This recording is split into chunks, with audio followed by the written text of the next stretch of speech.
Muy bien, ahora sí estamos nuevamente conectados. Nuestro próximo invitado es el doctor Rodolfo Quiroz, él es gerente de la clínica Poyanini. Lo primero, muchísimas gracias, querido doctor, por atendernos, regalarnos un pedacito de su tiempo este sábado. Muchas gracias por la invitación, Maggie, y un placer estar con usted y su audiencia. Doctor, usted como cualquier trabajador de salud no debe de tener ni un minuto de descanso pese a la cuarentena. Deben estar trabajando mucho más que en una situación normal, me imagino. Sí, aunque por mi situación particular yo tengo más de 60 años, estoy en mi casa, estoy conectado permanentemente con la clínica a través de las herramientas que hoy disponemos para poder estar en línea y apoyando a la gente que está trabajando y tomando decisiones, obviamente.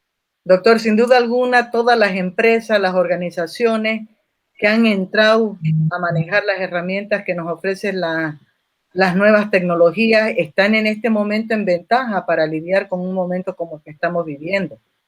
Totalmente.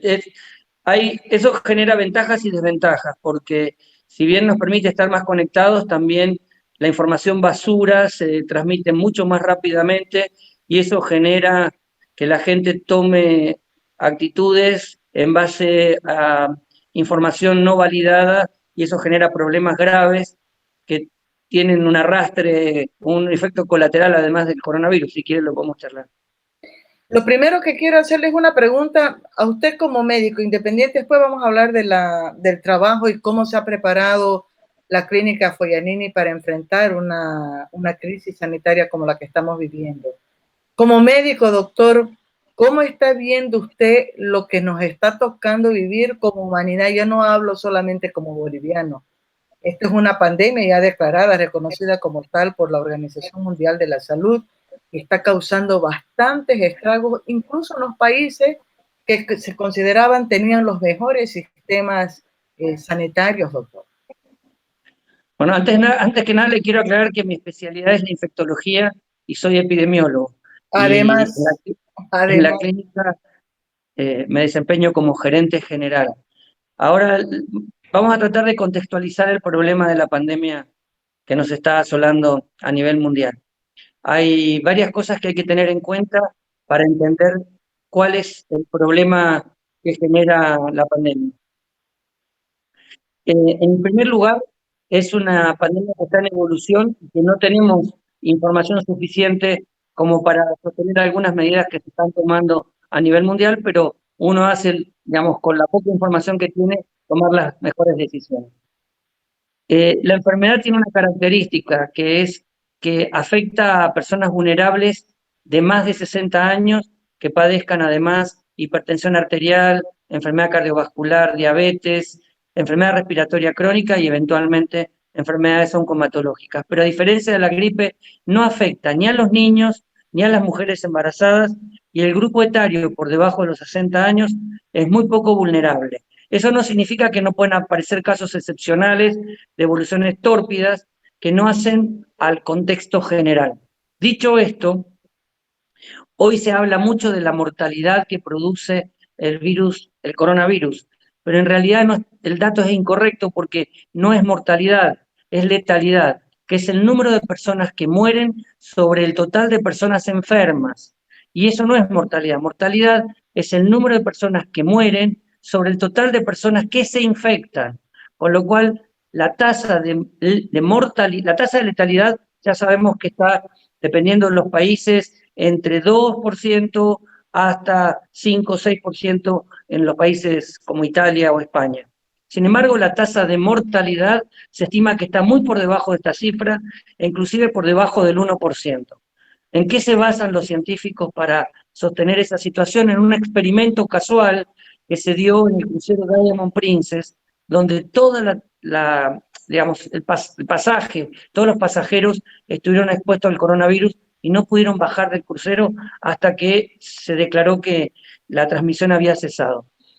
Como usted sabrá, los cruceros van habitualmente gente, digamos, por encima de los 60 años. De hecho, el promedio de edad del pasaje de ese crucero estaba cercano a los 65 años, o sea, eran personas muy añosas. Sin embargo, se infectaron la mayor parte de la gente que estaba en el crucero y la mortalidad fue del 1%. Quiere decir que solo murieron 7 pasajeros del total de la tripulación que estaba en el crucero. Eso, ¿qué nos dice? Que la persona de más de 60 años, si tiene coronavirus, no inexorablemente va a tener un desenlace fatal, para nada. Es mucho más probable que tenga una enfermedad benigna como la gripe a que tenga una evolución tórpida. Sin embargo, el problema no está dado en la cantidad de personas que fallezcan, sino en la velocidad con que eso sucede. Por año, por gripe, en Estados Unidos se mueren más pacientes de los que están muriendo hoy por coronavirus. Pero lo que pasa es que la gripe afecta aproximadamente en 6, 7, 8 meses a la población general. Hoy la gente está muriendo en semanas y eso es lo que ha producido el colapso del sistema de salud. Entonces, lo que tenemos que entender es que lo importante es tomar 3 medidas básicas en este momento. Una es el distanciamiento social, pero no básicamente para que la gente joven no se infecte, sino básicamente para que la gente mayor no se vea expuesta a personas portadoras o infectadas con coronavirus. El segundo, el tema de la higiene de manos con alcohol gel y agua y jabón. Y el tercero, el toser sobre el codo, evitando tocarse la mano, con la mano, la cara, la boca y los ojos. Esas son las medidas más importantes que hoy podemos decir. Doctor, estoy acordándome, he hecho varias entrevistas con el doctor Rodolfo Quiroga y siempre sale el tema de lavado de manos, ¿no? Usted lo ha remarcado más de una vez que si hay un método de prevención barato y efectivo, es el lavado de manos, independiente de la pandemia que estamos viviendo ahorita. ¿Por qué es tan difícil que eso sea un hábito de verdad instalado, como cepillarse los dientes, ponerse pijama para ir a dormir, no sé? Porque, bueno, a ver, yo le voy a contar un poquito de historia.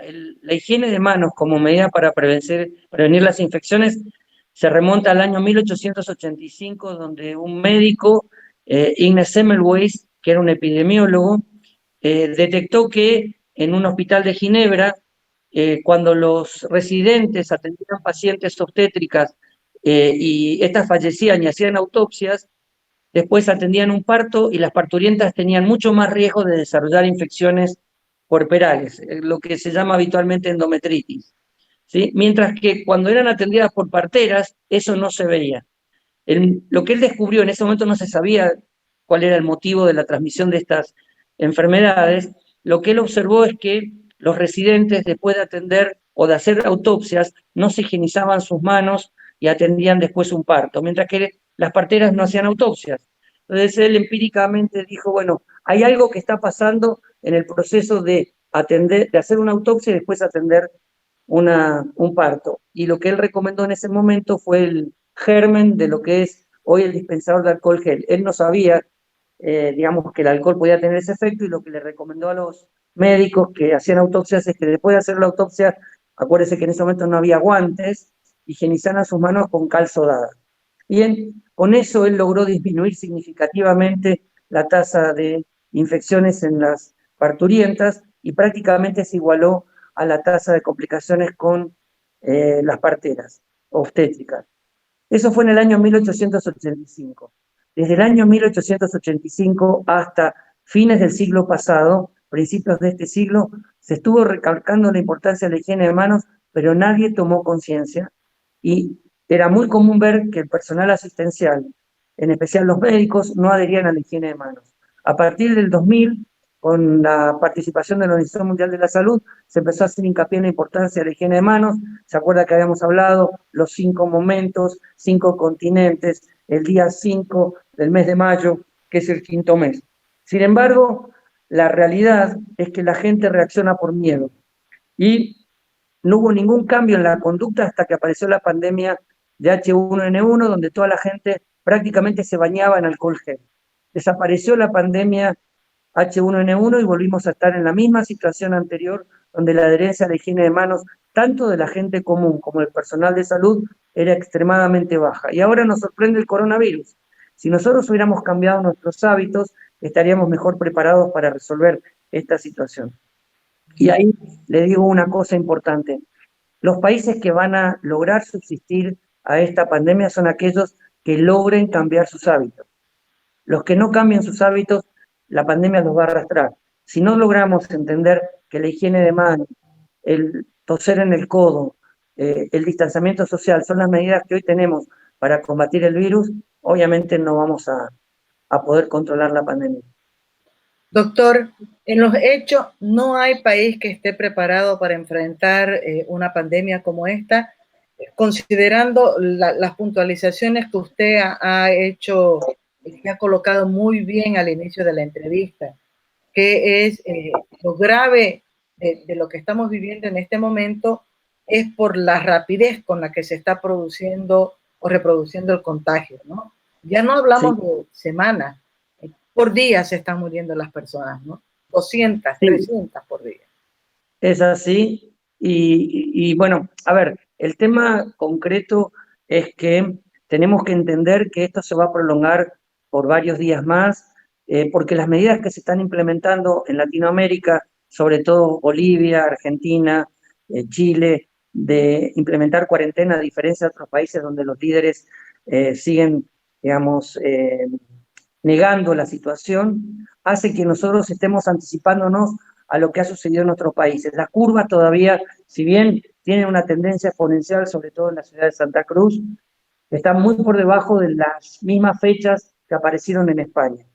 Sin embargo, lo que hay que entender es que va a haber más casos de pacientes infectados, pero como le dije antes, eso no es lo crítico.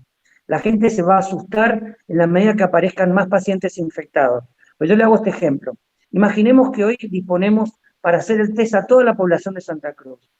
¿Cuánta gente cree usted que nosotros detectaríamos que está infectada con coronavirus? Ni idea, doctor.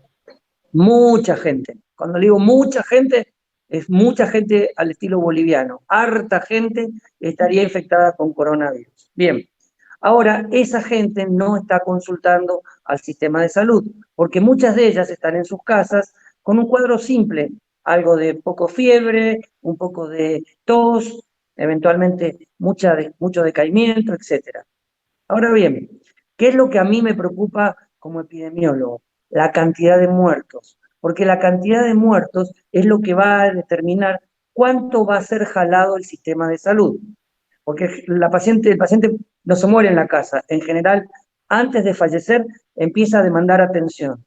Y sabemos hoy que del 100% de las personas que se enferman de coronavirus, en números redondos, 80% van a tener un cuadro leve, que en Argentina, por ejemplo, estaban internando, cosa que yo no comparto. Ahora Argentina está reviendo esa situación porque genera la exposición del personal de salud a la atención de pacientes con un cuadro banal, como una gripe. Pero el 20% van a requerir atención institucional. De ese 20%, 15% van a ir a una sala general, porque lo único que tienen son factores de riesgo y uno lo que quiere monitorear. Hablo de una persona, por ejemplo, de más de 60 años, con alguna patología, hipertensión, como dijimos antes, diabetes, etcétera, va a tener que ser controlada. Pero hay un 5%, ¿sí? 15% en sala general y 5% que van a requerir terapia intensiva. Ahí está el problema, las camas de terapia intensiva. Ahora bien, no es tan importante la cantidad de camas con que hoy tenga Bolivia, sino la cantidad de camas adicionales, excedentes, que hoy no están ocupadas. Y ahora le comento lo que usted decía del colapso del sistema de salud. Todos los sistemas de salud en el mundo están preparados para tener más del 90% de sus camas de terapia intensiva ocupadas y con un excedente muy pequeño para situaciones, digamos, estacionales. Sin embargo, esto como sucede, como usted dijo, en días o muy poquitas semanas, en realidad el sistema se satura porque no tiene la capacidad de atender a todos los pacientes. Por eso mi preocupación por parte del gobierno no es de que me digan cuántas camas de terapia tiene Santa Cruz, sino cuántas camas de terapia no están ocupadas en Santa Cruz. No cuántos respiradores tenemos, sino cuántos respiradores hoy no están siendo utilizados en Santa Cruz. Eso es lo que nos va a dar la idea de flexibilidad que tiene el sistema de salud para absorber lo que se viene. pero es una realidad preocupante, ¿no? Lo estoy escuchando y estoy recordando un ejercicio que ha hecho el doctor Oscar Urenda, que es el secretario departamental de salud en Santa Cruz, a propósito de estas estadísticas que me parece son las que están manejándose a nivel mundial. El 80, el 20, el 7, el no sé cuánto por ciento que llega a fallecer, ¿no? Incluso alguien se asustó porque el doctor dijo, bueno, definitivo, o sea, ¿cómo fue? Usó una palabra como decir, irremediablemente va a haber muerto, ¿no? O sea, ya está el virus, eso no hay cómo evitarlo, ya está. Y él hacía un ejercicio que, claro, uno se asusta. Dice, a ver, 15,000 personas pueden enfermar, unas 3,000 van a necesitar una atención ambulatoria, pero al menos 700 necesitarán terapia. Claro, el problema es que no van a necesitar terapia durante todo el año, ¿no? Van a necesitar la terapia en una semana, en 10 días, no sé. Más o menos. No hay ninguna posibilidad de enfrentar una emergencia como esta, ¿no es cierto, doctor? No, a ver, sí tenemos que enfrentarla, porque si no vamos a dejar de atender pacientes. El tema es cómo se articula el sistema público y el sistema privado para dar solución a esta emergencia. Ahora bien, esta estrategia que está siguiendo el gobierno de Bolivia, como otros países, de tratar de aplanar la curva, es hacer que la cantidad de gente que deba requerir sistema de salud sea la mínima posible, o que eventualmente lo haga de una manera tan escalonada que el sistema pueda absorber esa atención. Por eso, los sistemas de salud en general han suspendido las cirugías programadas para evitar la necesidad de ocupar camas de terapia o camas de internación general, han disminuido las consultas que no sean estrictamente necesarias para el seguimiento de una persona por una patología crónica. Solo debería ir uno al sistema de salud por una urgencia o una emergencia, ¿sí? O eventualmente para una cirugía que no puede ser postergada. Pero el resto de la situación debería estar, digamos, contenida, de modo tal de que hoy haya camas disponibles para atender a ese 15% de pacientes que pueden requerir hospitalización. El problema, le vuelvo a repetir, son esas camas. Eso no es tan relevante porque uno lo puede controlar con el tema de la demanda de atención programada. En cambio, la terapia intensiva, en general, no tiene esa situación. Los pacientes que van a terapia intensiva son pacientes críticos, con lo cual el excedente de camas es lo que nos preocupa, ¿me entiende? Ahí es donde está el problema. Si yo no tengo camas disponibles, excedentes para atender a estos pacientes, es donde yo voy a tener problemas. Lo mismo que pasa con los respiradores. Estoy conversando con el doctor Rodolfo Quiroz. Doctor, en este momento existe una coordinación del sector público con el sector privado pensando en el sector salud. Sí, no la que a mí me gustaría que exista. Sí tenemos comunicación, sí tenemos comunicación con el CEDES. De hecho, en todas las instituciones de salud se han atendido casos sospechosos en el área de emergencia a través de un triaje, y estos pacientes, algunos han resultado ser positivos y se han derivado a sus casas, y la clínica está siguiendo los pacientes en sus casas sin ningún inconveniente. La gente está cursando un cuadro banal y muchos de ellos han recuperado, y en ese sentido sí tenemos comunicación con el CEDES para poder tener la información oportuna de la situación de los pacientes y poder colaborar con el seguimiento. Por el lado de las instituciones de salud, lo que nos corresponde es hacer el monitoreo de las personas que atendieron a esos pacientes para ver que no desarrollen síntomas y estar seguros de cuál es el nivel de contagio. Y ahí quiero aclarar otro mito que hay con respecto al tema del coronavirus. Cuando uno lee, digamos, la información, pareciera que inexorablemente todos los médicos y enfermeras que atienden a un paciente con coronavirus van a terminar contagiados de coronavirus, y eso no es así. Los datos de grandes números, más de 100.000 pacientes infectados por coronavirus, mostraron que solo 1.700 médicos y enfermeras o personal de salud en general adquirieron la infección, utilizando las medidas de protección que hoy se recomiendan a través de la Organización Mundial de la Salud. Y esa tasa de contagio es bajísima. Lo que pasa es que uno dice, bueno, el primer médico que atendió a un paciente en Wuhan se murió. Probablemente ese médico no tenía ninguna medida de protección porque no sabía lo que se estaba enfrentando. Segundo, lo que hemos hecho en la clínica es que ningún personal de salud de más de 60 años esté atendiendo pacientes, con lo cual hemos separado al grupo vulnerable para que no se exponga en la atención del paciente. ¿Y qué pasa con el resto del personal de salud? Va a tener una enfermedad que probablemente si se contagia, y repasando y reiterando, perdón, que es muy poco probable que suceda, una enfermedad banal. ¿Entiende? Entonces a veces se agrandan los problemas más allá de lo que realmente es. Doctor, ¿qué otros mitos tendríamos que tumbar en relación al coronavirus? ¿Qué otros mitos? Sí. Bueno, el más importante es, yo vivo en un departamento muy pequeño y lo único que tengo para tomar contacto con el exterior es un balcón. Y estoy cansado de ver cómo la población sigue utilizando barbijos cuando se ha recomendado reiteradamente que el barbijo para las personas sanas no tiene ningún valor. Si yo estoy a más de 1 metro de una persona, no me voy a contagiar de coronavirus. ¿Ok? Bien. Ahora fue mutando el tema, porque ya no usan barbijo, están usando guantes. Y ahora le voy a explicar qué pasa cuando uno usa barbijo y usa guantes y no es necesario. Si yo estoy, por ejemplo, en un supermercado, ¿sí? Y me coloco un barbijo y me coloco guantes, es mucho más probable que por la incomodidad que me genera el barbijo, me toque la cara muchas más veces que si no tuviera el barbijo.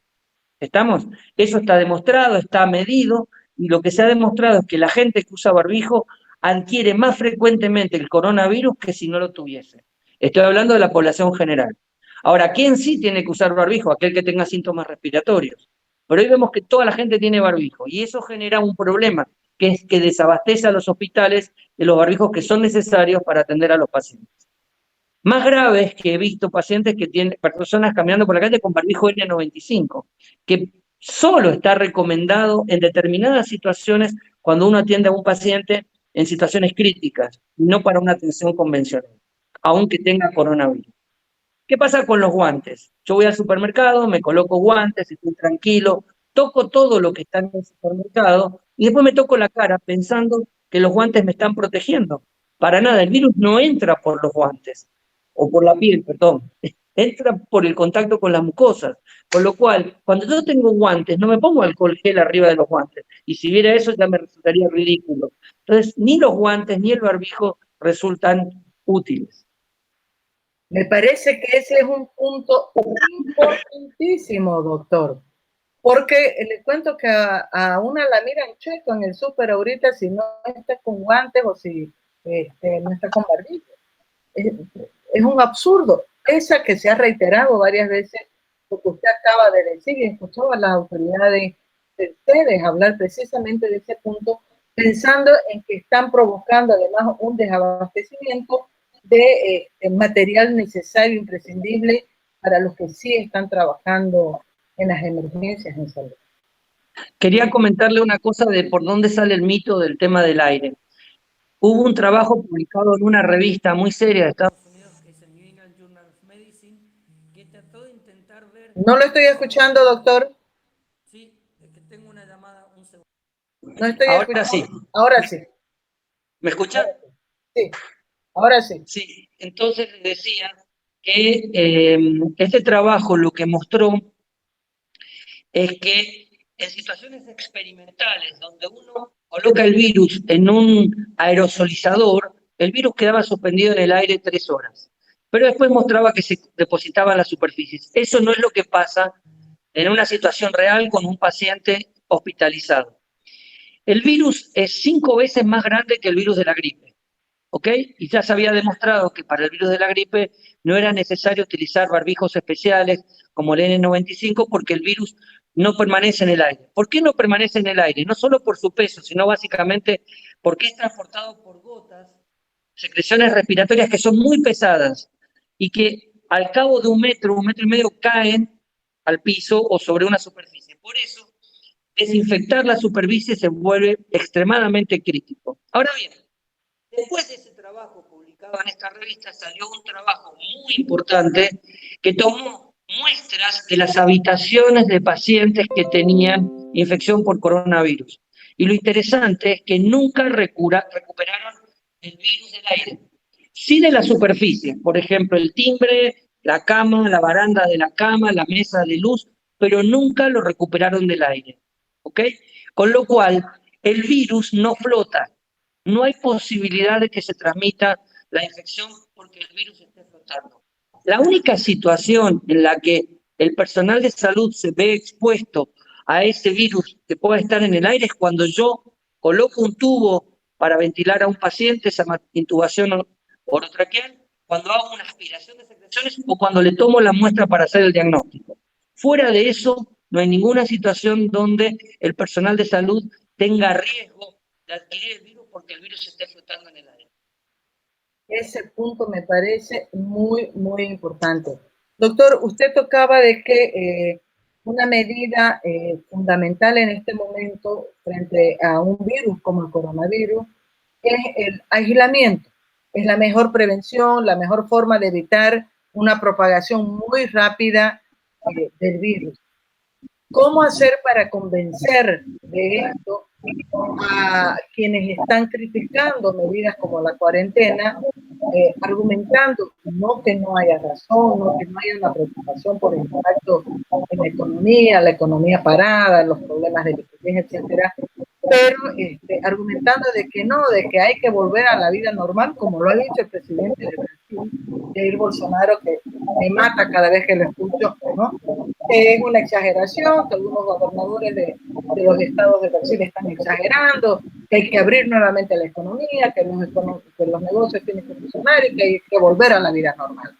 ¿Cómo convencer a estas personas que estamos viviendo una situación que es muy particular, que necesita una medida de impacto como esta, que es por un periodo corto, aunque el virus va a permanecer por mucho tiempo?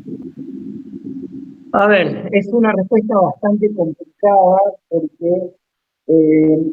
a ver, hay argumentos para entender la posición de algunos líderes. No comparto para nada lo que dice Bolsonaro, pero la situación es la siguiente. A ver, cuando uno toma una medida sanitaria como es esta de la cuarentena, que es inédita, es totalmente inédita en la historia del mundo, lo más parecido a esto fue la pandemia de gripe española en el 1918, pero que no fue cuarentena, sino que básicamente fue el cierre de las escuelas, ¿sí? Y que demostró que eso fue efectivo para evitar la transmisión de la enfermedad. Pero recuerde que en la gripe española murieron 75 millones de personas en todo el mundo, ¿ok? No, esto se sabe que no se va a llegar a esa cifra mundialmente con el coronavirus. El problema implica es que si yo tomo una restricción como la cuarentena estricta para toda la población, hay gente que vive de la venta diaria, en Argentina nosotros le decimos cuentapropistas, que hay gente que si no vende o no tiene un ingreso no puede comer. Por lo tanto, aplicar una medida como la cuarentena es necesaria, pero por un periodo limitado de tiempo, porque si no el daño que va a producir la cuarentena es superior al daño del coronavirus. Ahora bien, ¿cómo salir de este problema? En realidad lo que se está recomendando hoy en el mundo es salir de una manera escalonada y tratando de preservar la salud de las personas vulnerables, ¿sí? Supongamos un ejemplo para que usted lo entienda. Tomamos la posibilidad de meter a toda la gente mayor de 60 años que viven en Bolivia y que tienen enfermedades, digamos, que les genera riesgo de tener coronavirus, las ponemos en un barco y los dejamos en un crucero asegurándonos que nadie tenga coronavirus en ese barco. Dejamos que la infección se transmita entre la población general, sabiendo que muchos de ellos van a tener enfermedades banales, y después que toda la población se contagió, aproximadamente entre un 50 y 60% de la población, traemos a todas las personas de riesgo y las ponemos en la sociedad, esas personas de riesgo no se infectarían. Usted me dice, ¿cómo lo sabe? Porque es lo que uno logra con la vacuna antigripal. Cuando uno vacuna a la población con la vacuna antigripal, no tiene una penetración del 100%, pero alcanzando un porcentaje que llega al 50% de la población vacunada, se genera lo que se llama inmunidad de rebaño, inmunidad de grupo. Entonces, cuando yo pongo dentro de ese grupo una persona susceptible, el virus no se puede transmitir. Bien, ¿cuál sería la situación para salir de la cuarentena? Es que probablemente la gente joven pueda empezar a trabajar después del tiempo que la presidenta o el gobierno decida la cuarentena y la gente añosa, la gente adulta, con factores de riesgo, permanezca en su casa por un tiempo mucho más prolongado, hasta que el virus termine de contagiar a la gente, porque eso también tenemos que entender en Bolivia. La gente se va a contagiar de coronavirus. Lo importante es que no se contagien los vulnerables y que se contagie la gente joven, que es a la que el virus no le va a producir ningún daño. Y que esta gente joven que va a volver a trabajar no tenga el contacto directo con la gente de riesgo. Exactamente, ese es el problema y ese es el desafío, porque de hecho no se va a poder sostener en forma indefinida una cuarentena global, ¿me entiende? Entonces, en algún momento la gente joven va a volver a trabajar y como no hay vacuna para el coronavirus, por más que nosotros tomemos todas las medidas, el virus va a encontrar gente susceptible y se va a transmitir, más lentamente, pero se va a transmitir, sí, insisto, nos higienizamos las manos permanentemente, tosemos en el codo y tratamos de evitar las aglomeraciones. ¿Qué es lo que yo haría si fuera gobierno para salir de la cuarentena? Es, cuando se decida salir de la cuarentena, que la gente vuelva a trabajar, pero evitar aglomeraciones. Seguir restringiendo los espectáculos públicos donde la gente se junta, etcétera, para evitar que se disemine tan masivamente. Y después, progresivamente, volver a reinsertar dentro de la sociedad en la medida que sepamos que el virus ya contagió a un grupo importante de gente, a la sociedad. Ahí aparece un elemento digamos, que es difícil de resolver, que es la accesibilidad al test, para saber qué gente tiene coronavirus y otra no. En la medida que el gobierno descentralice el tema del testeo, hoy está solo en el Cenetró, por eso además Santa Cruz aparece como la ciudad más afectada, tiene varios motivos. Uno es ese y otro es la puerta de entrada de viajeros del exterior más importante que tiene Bolivia. En la medida que se pueda hacer el test para más gente, podríamos detectar qué cantidad de gente está siendo infectada por el coronavirus para entender realmente cuál es el nivel de penetración en la población general y también confirmar que no es un virus inexorablemente mortal para esa gente. ¿Me entiende? Ahora bien, los recursos son limitados, el Estado está haciendo un esfuerzo y sé que esto va a suceder dentro de poco para que distintas ciudades del país puedan hacer el test sin tener que derivarlo al Cenetrop. Cuando eso suceda, van a aumentar significativamente el número de casos. Pero eso es un dato que no nos tiene que preocupar. Le vuelvo a repetir, Maggie, lo más importante es la cantidad de personas que mueran por coronavirus, no Ahora, el número de casos. me ganó con la pregunta que quiere decir, si usted fuera ministro, ¿qué acción tomaría? El doctor siempre me gana, me gana la delantera el doctor Rodolfo Quiroz. Creo que esta emergencia, por Dios, ojalá que consigamos, y eso es una tarea, responsabilidad de todos, nos deje unas lecciones que nos permitan cambios a partir de ahora, ¿no? Usted hacía muy buena referencia a la centralización. Increíble que sea un solo laboratorio. Es verdad que Alemania es otro país, es otra economía, pero yo vi que el gobierno dispuso, por supuesto, porque hay una estructura que ha permitido eso, la habilitación de al menos 1,000 laboratorios en todo el país para que las muestras se hicieran de una manera mucho más efectiva. Algunos han dispuesto incluso que esas muestras sean gratuitas, que la gente no tenga que pagar, porque sé que en el caso de Bolivia es un costo importante también la muestra. Esto tiene que dejarnos esa lección, ¿no? No puede ser que cada departamento no tenga un laboratorio digno, capaz de hacer muestras como las que hace Cenetrop. No es posible que no preveamos el tema de la medicina preventiva, que tanto también usted machaca en eso, ¿no? Siempre ha dicho que es mucho más barato una medicina preventiva que tener que curar a un enfermo. O sea, son cosas elementales, lavado de manos, etcétera, que ojalá sean parte de una campaña permanente de educación ciudadana. Totalmente, y espero, como yo le decía, los países que logren subsistir a esta catástrofe van a ser aquellos que logren cambiar sus conductas. Doctor, quiero compartir con usted un par de comentarios y mi última pregunta va a ser cómo se ha preparado, aunque usted ya ha dicho algunas cositas, la clínica Foyanini para encarar esta emergencia. Anabela Laguna, que siempre nos acompaña, ha escuchado todas las entrevistas desde las 8:30 de la mañana. Tengo la impresión que es enfermera por esta observación. Dice, es importante hacerles recordar que las enfermeras son las pioneras del lavado de manos y vigilantes de este procedimiento antes y después de hacer los procedimientos con los pacientes. Y Anabela también dice, la epidemia está abordándose como un bien apreciado de réditos económicos de la industria médica y a muchos les es necesario que se enferme. Eso lo están analizando los sociólogos en salud.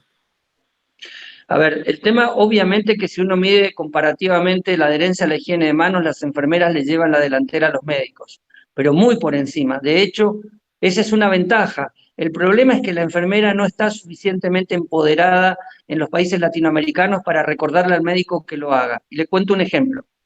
Hay un sociólogo que midió el tema del comportamiento humano y hay una característica que se llama distancia de poder, que es muy característica en los países latinoamericanos, Italia, España, los países latinos. Y es cuán separados están los roles jerárquicos en la población. Supongamos el médico en una posición mucho más alta que la enfermera. Cuando estos roles jerárquicos se separan mucho, es muy difícil que la enfermera le puede decir al médico que va a atender a un paciente y que ella observa que no higienizó sus manos, que lo haga. Eso es un problema crítico que no tienen los países anglosajones.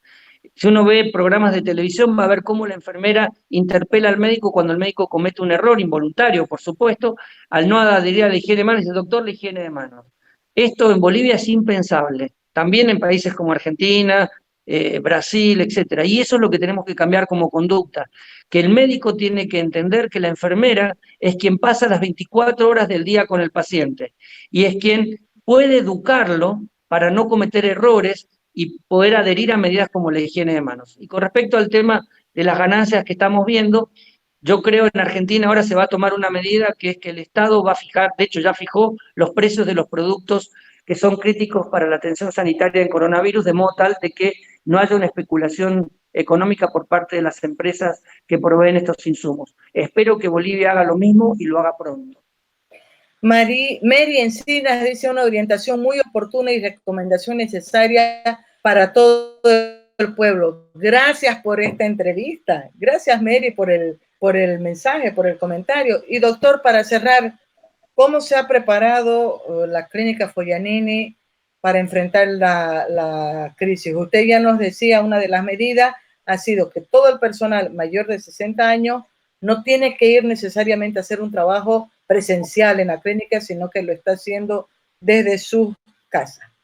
Totalmente. A ver, la clínica, como usted sabe, ha sido acreditada internacionalmente ya hace bastante tiempo, por lo cual todas estas medidas de aislamiento las clínicas las tenía implementadas. De hecho, la medida que se está implementando para coronavirus no debería ser distinta de la medida de aislamiento para la influenza.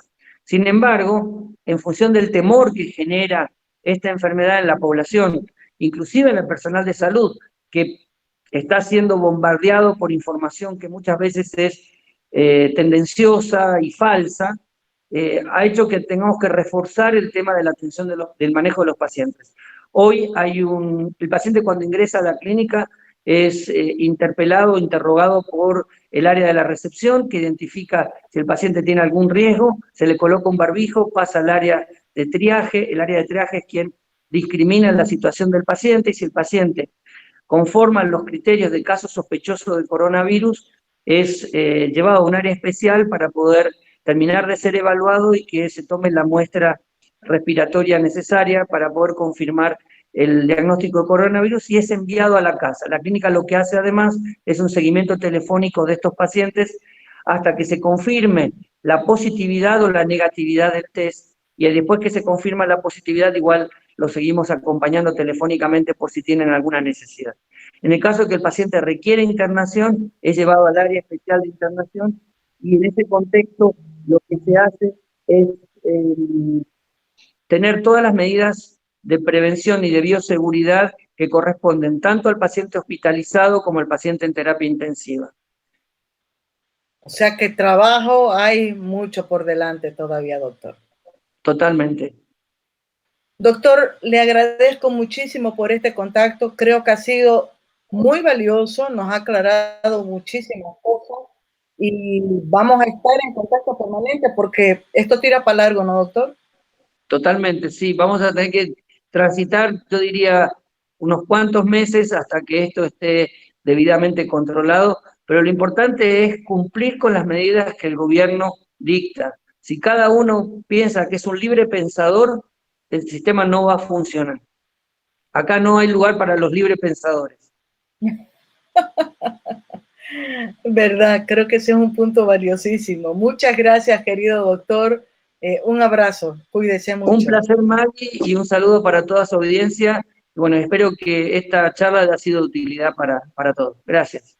Sin duda alguna. El doctor Rodolfo Quiroz es gerente de la clínica Foyanini. Le agradezco además a Erika Meshuet, que me ayuda siempre en todos mis contactos con los profesionales de la clínica Foyanini. Gracias, doctor. Hasta luego, Maggie. Gracias. Ustedes no se separen, estén atentos, porque nuestra próxima entrevistada es una psicóloga. Ese es un tema central. Vamos a hablar de cuál es el impacto que tiene una epidemia como esta, la psicosis que hay, la histeria colectiva que se alimenta también a través de las redes sociales, mucho por circulación de noticias falsas. ¿Cuál es el impacto de esto en la salud mental de todos nosotros, de cada uno de nosotros? Vamos a hablar con una especialista. Ella es la psicóloga Marlene Cosío, pero ¿dónde la tengo aquí a Marlene? Marlene Cosío, sí, pero quiero ver en mi agenda, no la tengo. Y al final, como no estamos en la radio y no tenemos límite de hora, vamos a cerrar con una intervención de Miguel Ángel Sousa, de Ana Infanta, de David Bejarano, de Viviana Camine, de Raquel Tercero y de Leti Jordán, que nos está acompañando desde Qatar. Antes de que hagamos el corte, querido David, quiero decir, me he ido a buscar una mejor señal para mi teléfono. Con la computadora estoy perfecto aquí en mi oficina, el Wi-Fi me llega súper, pero es cuando trato de acompañar también a través de el Wi-Fi de mi teléfono Viva, que tengo dificultad para la conexión. Pero María Esther Díaz, muchísimas gracias. Walter Moore, que nos ha estado acompañando desde La Paz. Alfonso Cortés, ya lo leí tu mensaje, bello, Alfonso, querido. Jaime Quintero, Paula Paz Soldán. ¿Quién será Paula Paz Soldán, no? ¿Ah? Es nuestra conocidísima Paulita. Luz Andrea, Vivian Roden, querida Vivian, muchas gracias por su mensaje. Marcelo Aguilera también, destacando que estemos haciendo el programa, dice que se está escuchando perfectamente, ojalá que así sea. Dieny Rosa, Tatiana Quiroga, mi querida Tatiana, que siempre está con nosotros los sábados. A Marcela Pérez le ha gustado muchísimo, le ha parecido muy interesante la entrevista que le hemos hecho al presidente de CAINCO, a Fernando Hurtado. Chichi Perrogón, Roxana Barba, Mechi Toledo, felicitándola a través de mí a nuestra querida compañera Leni Jordán por el extraordinario hijo que ha sabido traer al mundo y además formar, que es el doctor Andrés Camargo, al que hemos entrevistado nosotros aquí y él en Houston. María Isabel del Granado, también un abrazo a todo el mundo. Y después les voy a mostrar qué hermoso que está el día. No se vayan a desconectar. Enseguida vamos a estar con nuestra invitada especial, psicóloga.